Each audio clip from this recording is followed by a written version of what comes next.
Saludos a todos y bienvenidos al canal del Viejoven FX. Soy Armán. Segunda parte sobre el montaje de la Pi Storm en el Commodore Amiga 500. ¡Empezamos!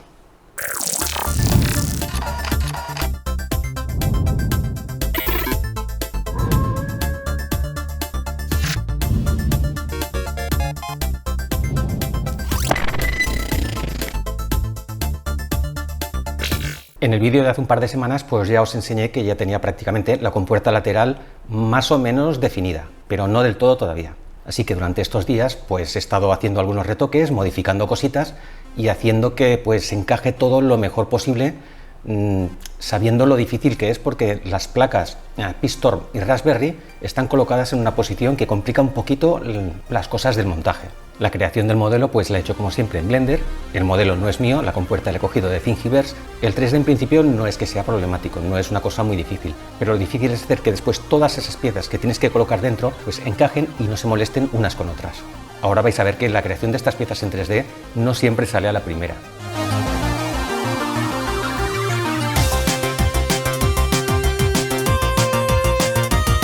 O sea que al final acabas con un montón de basurilla para poder hacer un solo elemento.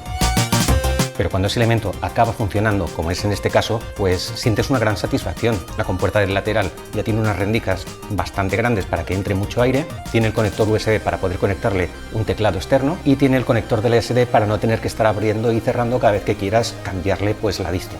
Y la otra pieza que también enseñé el otro día, pues la del HDMI, simplemente nada, esta ya la tenía bastante acabada. Ya lo he explicado muchas veces, pero cuando tú haces una impresión en 3D con una impresora de filamento, pues no siempre queda todo lo bonito que quieres. Y en este caso, pues la parte de abajo, que es la que quedaba más visible, pues me quedó un poco mal, quedó un poco rugosa. Pero bueno, nada que no se pueda arreglar después con un poquito de lija y un poquito de masilla.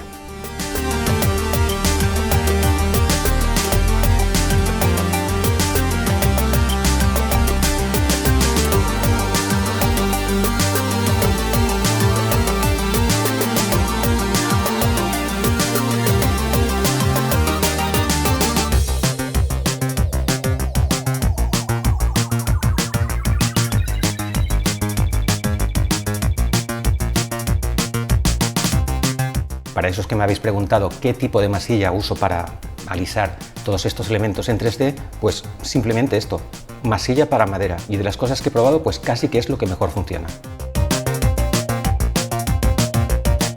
Después de hacerle un lijado, pues ya empiezo a comprobar a ver qué tal quedan esos elementos que tengo que conectar y a ver si lo hacen bien. No quiero que me queden demasiado justos ni demasiado apretados, sino que queden en su sitio. Quiero dar las gracias a Adrián, un amigo de varios canales en Telegram, que me ha recomendado pues varios de estos conectores. Por ejemplo, el cable USB, que es este que estáis viendo, pues es el que me recomendó, pero que yo he tenido que hacer unas cuantas modificaciones para que todo funcionase correctamente, porque los tornillos en un principio los quería utilizar, pero después vi que era imposible. Es algo bastante difícil de hacer encajar dentro de la carcasa de la Amiga. Así que aparte de cortar lo que son la parte de los tornillos, pues además he tenido que hacer unos recortes laterales para que todo encajase y no entrase demasiado forzado. Aquí estáis viendo la vista frontal y en esta vista lateral pues veis los dos cortes, dos cositas que he quitado con un cúter para que no rozase tanto dentro de la carcasa. Os recomiendo que lo hagáis, o sea, no es una cosa demasiado complicada y os facilitará mucho el trabajo cuando tengáis que cerrar todas las cosas. Para el conector de micro SD es el mismo que había utilizado en un principio para la FPGA SIDI. Ya sabéis que yo quería hacerme un cable un poquito más corto y compré este modelo en concreto. De todas estas cosas no os preocupéis porque después dejaré un enlace por si os interesa comprar alguno de estos artículos. Otro de los artículos que me recomendó Adrián pues es este alargador de HDMI súper planito. ¿Por qué tan plano? Porque después lo vamos a hacer salir por las rendijas del Commodore Amiga de ventilación y entonces lo podremos poner sin ningún problema. Si tuviese un grosor demasiado excesivo, no podríamos hacerlo pasar. Cuando ya he comprobado que todo funciona correctamente, pues paso a darle un par de capas de pintura a las piezas que he creado. Sí, ya sé que el color no es exactamente el mismo, que parece que sea más usado de lo que tendría que estar, pero el caso es que después quedan bastante bien, no pasa nada. Y el siguiente artículo del que os quiero hablar pues son los ventiladores. En el último vídeo ya os comenté que la Raspberry se calienta muchísimo y eso hace que baje el rendimiento. Simplemente con unos ventiladores la cosa está resuelta. En este caso estoy utilizando unos ventiladores que eran dos, que van conectados con un cable de 5 voltios, con una conexión USB, y esa conexión USB me va perfecta porque en cuanto corto el cable simplemente tengo dos, el que lleva el voltaje y el de tierra. así que más fácil imposible para después conectarlo. Adrián me comentó que él lo tenía conectado pues en la salida de corriente de la unidad de disquete, y también le comenté que como soy muy tontaco, primero tengo que comprobar el voltaje, no sea que la líe. Una vez puestos los ventiladores, pues simplemente con un poquito de cinta Kapton para que el cable no esté colgando por ahí, y ya está todo resuelto, porque los ventiladores ya llevan unos adhesivos que se enganchan perfectamente en la tapa del Commodore y ningún problema. Pues ya tenemos todos los materiales para empezar a montar todo de una manera definitiva. Lo primero que vamos a poner es el alargador USB. Tal y como he creado el diseño, pues en realidad no es muy difícil ponerlo. Ya veréis que todo encaja perfectamente, pero tampoco seáis brutos, ¿eh? Las cosas hay que hacerlas delicadamente.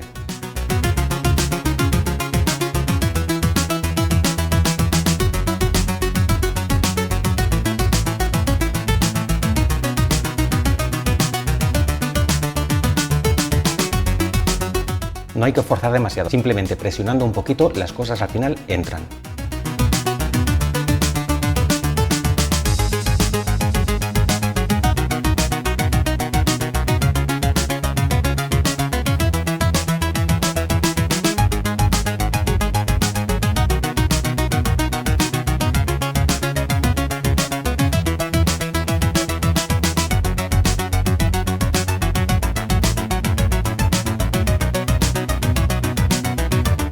Una vez la compuerta ya está en su sitio, pues conectar el alargador USB ahora es muy fácil.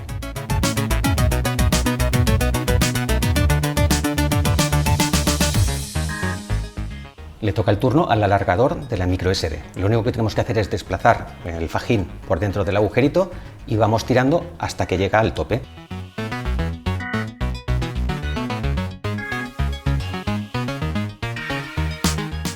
Y en ese momento empezamos a encajarlo y vamos metiendo lo que es el aparatito, presionando un poquito, no hace falta apretar muchísimo, y lo vamos apretando hasta que lo tenemos en su sitio. No os paséis de brutos.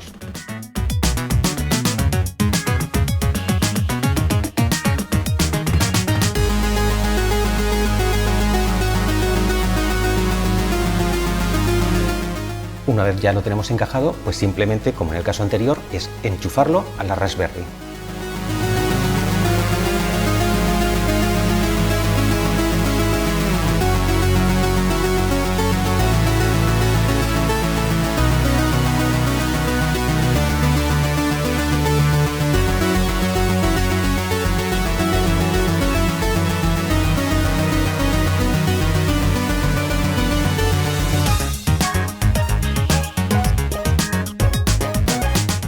De esta manera ya puedo conectar el adaptador del teclado de una manera rápida y sin tener que abrir la carcasa. Ya tenemos puestos los primeros elementos, así que esto se merece un primer arranque.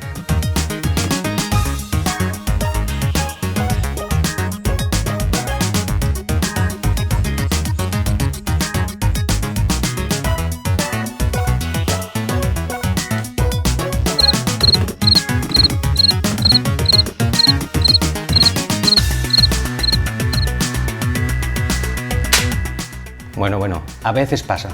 No sé por qué esta distro no me ha arrancado, pero bueno, subo, vuelvo a grabarla en la micro SD y probamos otra vez.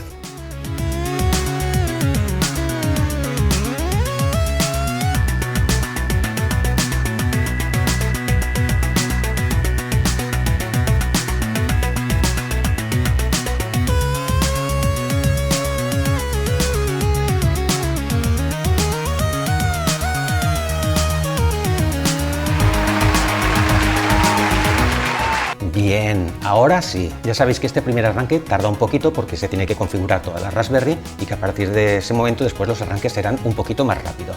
Ahora le llega el turno al adaptador del HDMI. En principio tampoco vais a tener mucho problema con este adaptador. Este cable venía suelto y tenía los dos conectores en ambos lados para facilitar lo que os he comentado antes, que podáis poner el fajín a través de las rendijas de ventilación del Commodore Amiga. La conexión después entre lo que es el conector y el fajín es muy fácil. Tiene un clic que simplemente hay que abrirlo, conectarlo y cerrarlo. Muy sencillo.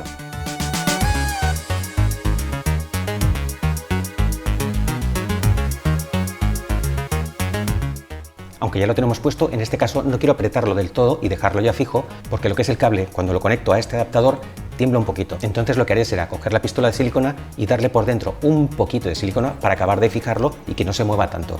Pero como estáis comprobando, ya funciona perfectamente. Ya tenemos acceso a la Raspberry a través del cable HDMI.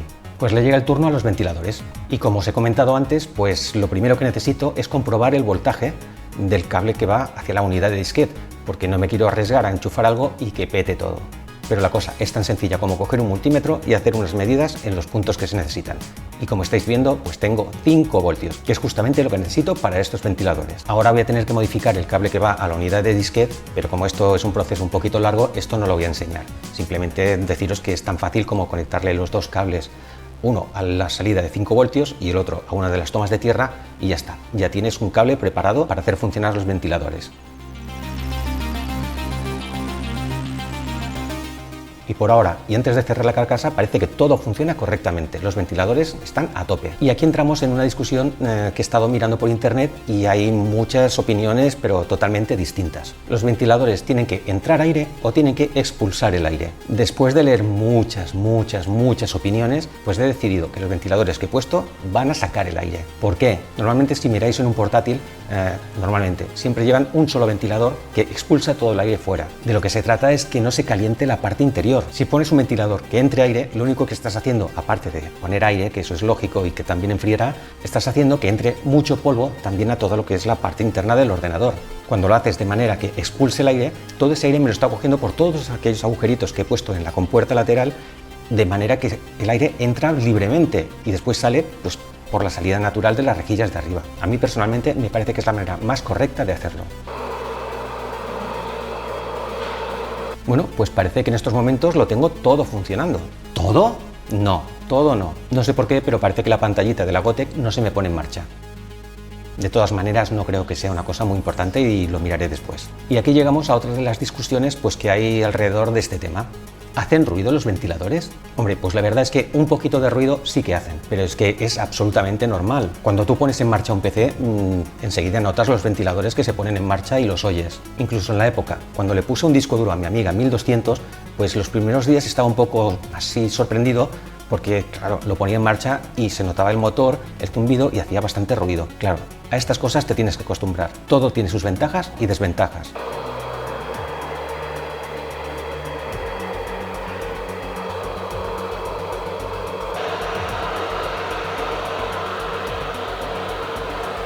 Pero la gran ventaja de poner estos ventiladores es que realmente enfrían muy bien. Os pongo los datos del Sysinfo para que veáis en un principio, cuando he arrancado la máquina, pues la velocidad que consigue, y vamos a ver si todo esto pega un bajón o no al cabo de estar un buen rato utilizando la máquina. De todas maneras, tengo que darle las gracias a Adrián, porque de esta manera ya no solamente tengo una máquina que puedo utilizar como ordenador, sino una máquina que además también puedo utilizar como dron.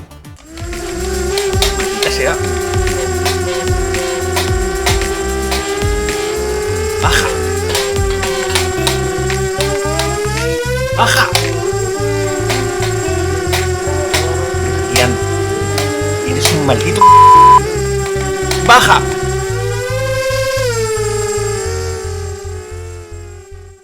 Ahora de lo que se trata es de darle un poquito de caña a la máquina a ver si se calienta o no.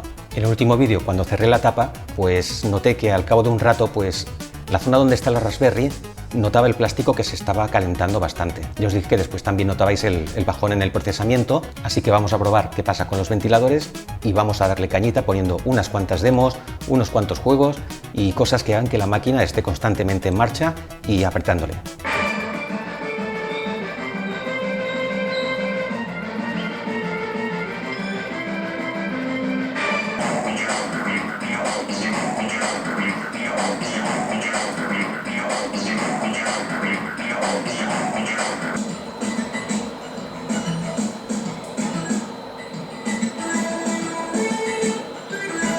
El resultado es que después de casi una hora de la máquina funcionando a tope, pues voy tocando el plástico y parece que ahí no se ha calentado nada. Y si vemos el Sysinfo, pues y exactamente igual, o sea, no se ha movido ni un milímetro, o sea, la cosa está perfecta, no se ha calentado nada y no he tenido ningún bajón en el rendimiento. Además ya he encontrado el problema que tenía con la ventanita de la Gotek, parece que simplemente era un cable que no estaba bien puesto y ya está, todo funcionando. Pues ya veis que la cosa funciona y que realmente merece mucho la pena. Todos estos dispositivos que le he puesto pues realmente mejoran mucho la máquina. ¿Quién me iba a decir a mí que 30 y pico años después iba a continuar utilizando mi Commodore Amiga y no solo eso, sino mejorándolo y dándole una caña brutal? Todo esto me lleva a que un día haré una prueba que me dijo un amigo entre lo que es el Commodore ST500 acelerado y un Commodore Amiga 500 real, y haré renders de cositas mías que hacía yo en la época para ver la diferencia de velocidad entre los dos renders. Pues ya está, me parece que todo ha quedado bastante bien. Ya os digo, el trabajo no es complicado, pero es mucha paciencia y ya está, ir haciendo. Ahora, yo me quedo con una duda. ¿Dónde leches habrá ido a parar mi Commodore Amiga?